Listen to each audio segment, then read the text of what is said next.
Our new slogan for 2020, you know what it is? Keep America great. Because we're doing so well that in another 2 years, when we start the heavy campaign, Make America Great Again wouldn't work out too well, right? It's going to be Keep America Great, because that's exactly where we're heading. President Trump putting the cap on a great week with a big rally in Indiana. An historic summit with North Korea is on the books, and 3 American prisoners are home. On June 12th, in Singapore, I'll be meeting with Kim Jong-un to pursue a future of peace and security for the world, for the whole world. But you remember everybody in the fake news where they were saying, he's going to get us into a nuclear war. He's going to get us into a nuclear war. You know what gets you into nuclear wars? Weakness. Weakness.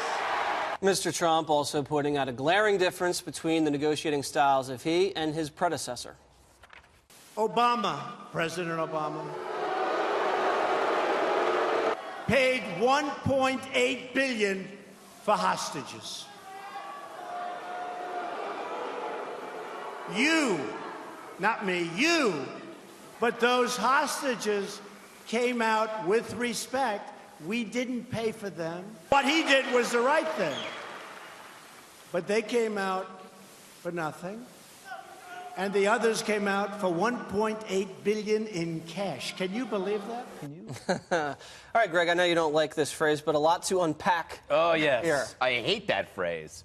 Anyway, the rally is his counter-programming. You know, when you've got all these achievements, a pretty amazing week for the president.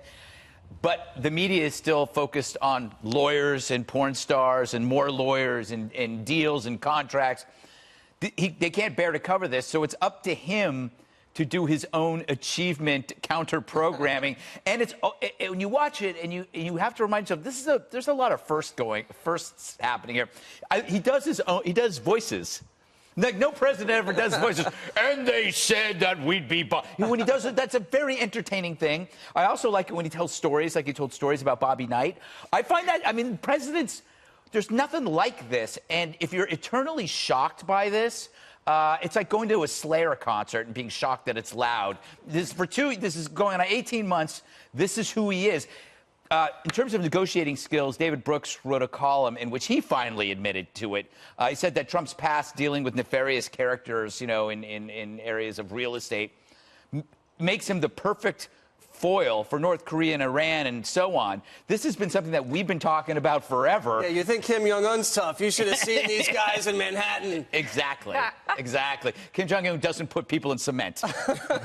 Kimberly, or maybe he does, actually. Well, yeah, worse, I think. To disavow yeah. that. Probably Yes, a little worse. CNN didn't even take the rally live Yeah. last night. They were doing, as Greg said, some porn star updates. Greg also makes the point that President Obama probably didn't have to do this, list his accomplishments, because he had the entire media doing it for him. And this is an opportunity for the president to go out and tout his accomplishments in the state of Indiana, the Hoosier State. Hoosier State, well which is represented here by Kennedy. That's right, which has a critical Senate race with a very weak Democrat, Joe Donnelly. Oh, my gosh, here we go. Sleepy Joe. It's a Sleepy Joe. You know, this is really the president at his best in terms of his kind of quintessential magic, where he gets the energy of the crowd that we saw throughout the campaign process, and he really kind of gets invigorated no matter, you know, what else is going on. He goes back out and he gets to see the people, talk to them, and it seems like then it's an upswing for him. And, of course, coming on the heels of North Korea, who wouldn't feel pretty good about bringing Americans home safely, healthy, to their families? Like, this is the beginning of something hopefully great that we can do in terms of international diplomacy with the United States working in cooperation with other countries. And Juan, you do have to admit that he did secure the release of the hostages without paying a ransom and without trading terrorists for them like Barack Obama. This is so ridiculous. You know, sometimes, especially on Fridays, I just have to. I mean, it's really like, It's been a long week for you, Juan, Yeah, I man, know. because this is wild. I mean, first of all, You bring out the best in Juan. let me just say that the rally really was like, you go to the zoo and you see the zookeepers come out around this time of night, because of the evening feeding, and they throw the red meat. So you're calling those people animals, Juan? Yeah, and so they That's say... Juan's deplorable There you comment go. right Then there. they say, oh, you know what? How about immigration? They want to tear down your borders. That congressman's running around. He's got a T-shirt on that says, I don't believe in borders, right? They say, wait a minute. And then, how about Belichick? Poor Belichick gets booed. Why does the New England Patriots coach get booed? Because he threw him in there with Indiana coaches by mistake. But anyway, Comes down to sports always. Sports. Yeah, they hate the Patriots. Oh, there. wait. What about Pelosi and Obama? Throw them in there. Lock them up.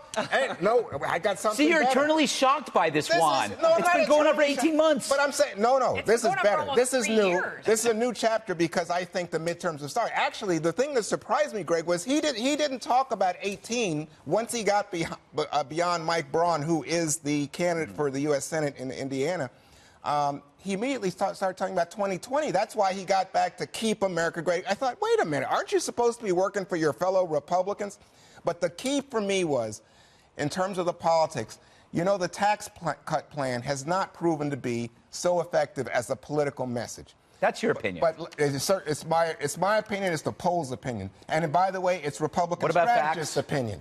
I mean, What about you all can those look at 18. bonuses? You can look at what happened. But here's the thing. Last night he says, when it comes to taxes, those dastardly Democrats, led by Pelosi, want to raise your taxes. So let's not pay attention to the ineffectiveness of the tax cut plan. It's these people who will raise. And I thought, that's a pretty good idea. Juan, I mean, thank you for taking my job this block, but we do have some of that sound from Pelosi that you just mentioned, so let's hear it, and then let's have Kennedy react.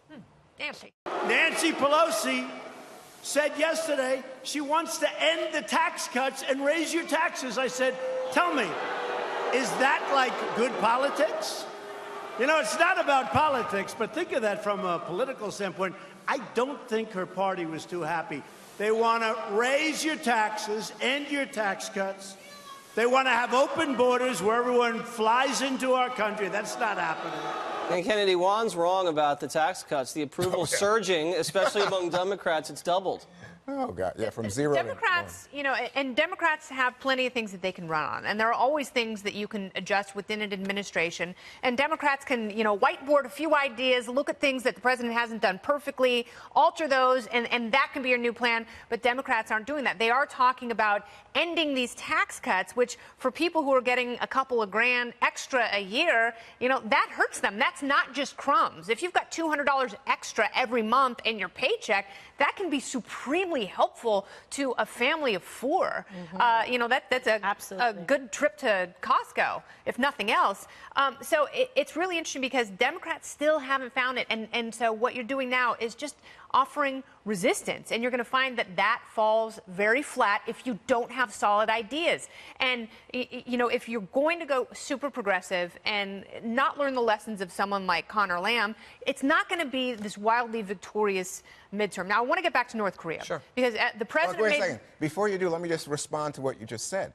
Because I think that you have to understand it's not about the so-called crumbs thing, which I think is ridiculous. It's about the fact, one, for Republicans, that it blew up the deficit. And Republicans have always said, these liberals, they spend wildly, they blow up the debt. Well, suddenly, it's Republicans. Here's what would be And the economically second point is- disastrous. I don't think the Tea Party's sitting Here's there. what would be and the economically disastrous. If you raise taxes and raise spending, which is not only what Democrats always want to do, it's certainly what they want to do right now. They want to end the tax cuts. That means they want to raise taxes to fund more domestic programs, but they're also not going to cut military spending. They're certainly not going to cut entitlements. And the Bernie Sanders part of your party, they want to give people free college. Not to mention amnesty for those who already have outstanding college debt. But I want to talk about North Korea just a little bit and address something that the president said, because he was talking to the naysayers who were up in arms about the tweets and the aggressive social media rhetoric that he was using against Kim Jong-un. Right. Which I think for people who are critical of that is fair, because we did not know, we could not, there's no way people could foresee the outcome. And it gave Hillary Clinton and people like that a chance to be like, well, if I were president, what I would have done is I would have said very nice things to Kim Jong-un, and he's calling him Little Rocket Man, and we're all going to die. But then, there is a huge Golden Girls? 90-degree shift from that. And now we have 3 American hostages home, and we're on the road to this magnificent diplomatic sit-down, We are. I guarantee you, and I go back to this The every single Singapore time. summit. Would Hillary Clinton have gotten us here? Yes, and you're No, like, she you know would what? not have. You know what your Give me problem something, is? one second. What do they talk about? Let's- Eggs don't count your something before they're hatched, and you're way ahead of the curve. Okay, let's get Greg in. So Yeah. let me talk to you about the strategy going into the midterm. So he's got peace, prosperity, and security. Those are the things he's going to run on. ISIS is dead. We're getting peace on the peninsula. Hopefully, I'll walk away from the table if I have to. And people have an extra $2,000 in their pocket. That seems effective when the left they talk about Stormy and impeachment. Yeah, and the fact is, the media. Okay, imagine that America is like Disneyland. You got all these great rides, happiest place on earth. The media is stuck in the teacups. And they're nauseous because they're just going around and around in the same vomitous narrative that they spew every day. Because there's going to be other things happening. For example, you were talking about, to your point about North Korea. You know what's sounding like North Korea? Iran. How did Iran begin? Angry tweets. But they're tweeting. They're actually tweeting. I think it was Khomeini. Is it Khomeini? Khomeini. Don't ask me. I don't know. Khomeini. Juan's Yeah. the resident Iranian Khomeini. expert on But this. anyway, it sounds. But they are actually. At least he didn't say I wasn't a ring. But there is communication, and it's negative communication. But this is how North Korea started, and it could just happen again. And if he keeps winning like this, there's the Democrats. Quick segue off Sure. of you real quick. Yes, this is about, we'll look at the foreshadowing going up into the midterm elections. We touched on it yesterday in the show in terms of the poll numbers. We talked about it, and the tightening of the gap in terms of really was looking favorable for the Democrats, and then now it's looking even more favorable for the Republicans in terms of the House. That number was down to like 3% yesterday, so he's probably feeling a little bit of that as well in the crowd, and Juan's feeling a little bit of it on the other end. Yeah. Jesse on that end. 15% Juan's- advantage in Juan's February. definitely getting Absolutely. sick of winning. We 16 could see it all over his face. You know how the Dems could win in 2020? Yeah.